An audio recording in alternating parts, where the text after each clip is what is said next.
বজ্রাঘাতে মৃত্যু মাধবডিহি সনাতন পাত্রর। ঘটনাস্থলে আলমপুর মনসাডাঙ্গা মাঠ।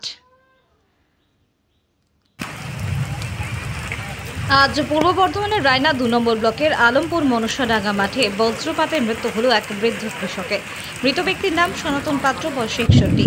তার বাড়ি মাধবডিহি গ্রামে।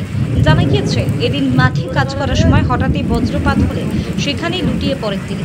খবর পেয়ে ঘটনাস্থলে ছুটে যায় রায়না ২ নম্বর ব্লক তৃণমূল কংগ্রেসের সভাপতি সৈয়দ কলিম উদ্দিন ওরফে বাপ্পা এবং তার দলের সদস্যরা। তারা দ্রুত সনাতন পাত্রকে উদ্ধার করে নিয়ে যান আলমপুর প্রাথমিক স্বাস্থ্য কেন্দ্রে, কিন্তু সেখানে চিকিৎসক তাকে মৃত বলে ঘোষণা করেন। ঘটনার খবর পেয়ে মাধবডিহি থানার পুলিশ মৃতদেহটি ময়নাতদন্তের জন্য পাঠিয়েছে বর্ধমান মেডিকেল কলেজ ও হাসপাতালের মর্গে।